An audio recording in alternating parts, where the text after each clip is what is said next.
of that is 64 pages. I'm just wondering, are there other things that you're going to be hoping to do? They have a lot of elements, like the eminent domain thing or whatever, or is that it on your end? I would like to be, that would be it. I think we've overcomplicated the issue. 64 pages, and Matt alluded to the 25 years. I mean, good gosh, you modeled something after the Kennedy assassination situation, and we're still waiting. Even it just peruse that they allowed a delay of 300 days, and then there's the blanket if it's a national security issue. I mean, so it just, to me, we've got a lot of doors that could be opened, and I think this is I just like a clear, concise way to do it. And I don't need a bunch of lawyers looking over our shoulders telling us, sorry, Jared. And Matt, yeah, sorry, but I mean, the lawyers are literally looking over your shoulders. Yeah, they're literally looking over my shoulders. I just think a simplification is the way to go. Simple answer. And the second one was just, you made the distinction between Intel community and the Intel committee. Could you characterize how the Intel committee here is responding to your legislation? I think I can speak to that just because, we had an NDAA conference meeting yesterday where members of the House and Senate both raised this issue in debate, and the strongest resistance to transparency and disclosure and the Burchett language has come from the House Intelligence Committee. Other questions? Yeah, Ryan. So when you raise these concerns about the Intel community being the ones that seems to be the roadblock every time you ask questions, is it your suspicion then that what these phenomenon are more likely to be are intelligence technology as opposed to little green men? Is that what you're trying to figure out or drill down on? Yeah, I think that the ambiguity there creates frustration among all of us. The fact that we don't know, and of course, if you have an encounter where some of our country's sensitive technology is observed, there has to be a mechanism to ensure that that's not available to our enemies.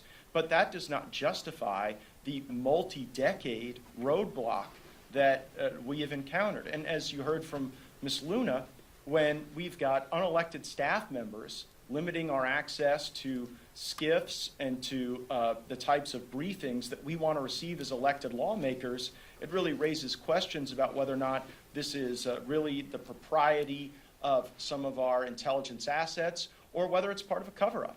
And only when we get the information will we be able to parse that distinction. So sticking with the intelligence community, the CIA has reportedly got this secret office, been investigating this for decades. It has recovered some 9 instances of possibly extraterrestrial material. So is the CIA, do you believe they're hiding something? And if so, what is it?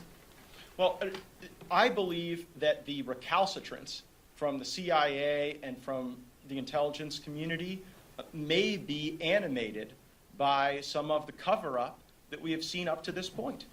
I hope that's not true, but I'm concerned that it is. And so that's why the Burchett language currently in the NDAA gives us a beachhead to be able to access not only Department of Defense authorities and Department of Defense activities and programs, but we have to actually get into what the CIA has done with UAPs. But you got to ask yourself, since 1947, they've told us this. Since 1947, basically, they've told us these don't exist. Yet now we're finding out they're spending millions of dollars. NASA has reports on it. The CIA now has reports on it, but yet the Pentagon keeps telling us they don't exist. So again, we're spending a heck of a lot of money to tell people something, to investigate something that doesn't exist. Yeah, but you're asking the right question, if I can just jump in for a second, because here's, again, what just doesn't make logical sense, right, is if this is all nonsense, right, then why are we seeing constant, from different areas of government, whistleblowers coming out with things that are credible? Why, as legislators, are we being stonewalled? Why does it feel like, just as we're making some progress, all of a sudden the ghosts of Christmas past, present, and future come out to talk to staff or legislators that then all of a sudden aren't on board with more disclosure. And I think that's the American people who are following this, that is the same question that you're asking that they're asking. We see the Pentagon not being able to pass an audit for 6 years straight.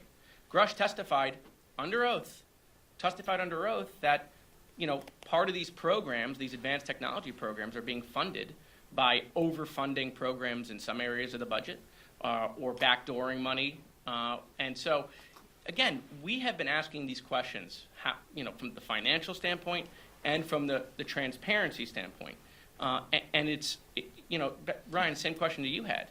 You know, the intelligence community does not want to share any of this information with Congress. We're asking why. Why?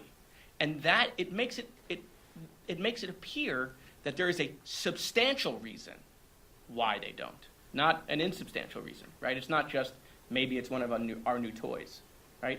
And so that's, I think, why you see this group pressing so hard.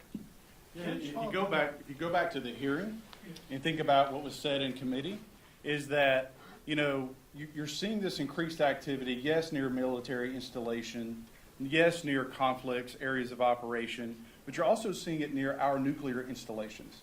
And if you assume for a moment that it's American technology, we have normal areas of operation that we would test new aircraft, right?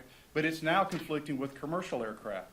So again, there's got to be an accountability mechanism that if it is our technology, that it's being operated safely, that it's being tested safely. And if it's Chinese technology, then we need to know and ask those questions of, are we ready? What are we doing to counter that? So I don't know if it's Little Green Men or U.S. Technology or the CCP, but they're engaging in around our nuclear facilities. And I don't care who it is or where it's from, that should concern you. There are questions that need to be asked. There are questions that need to be answered, and I'll be damned, we're going to find those answers, and we're going to turn over every stone until we get them. Let me just follow up a little bit on what Congressman Gaetz, you said about having to fight to get access to see some of the images. So to the best of you can answer this question, have any of you seen something to lead you to believe stronger in the existence of something extraterrestrial, Well, not Chinese or otherwise?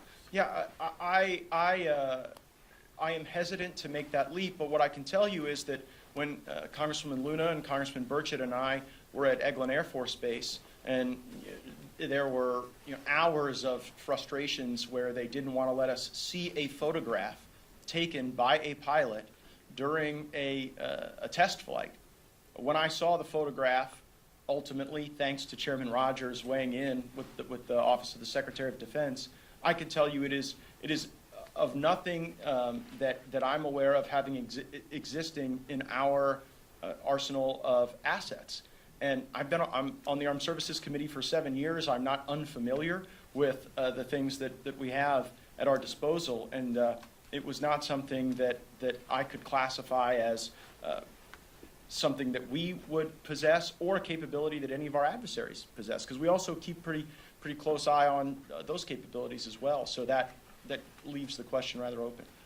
Matt? In the testimony, there was 13 or 14 documented near misses with our aircraft. So that alone we should ask the question, what's going on? If it's our own people, why are we putting our own people at risk?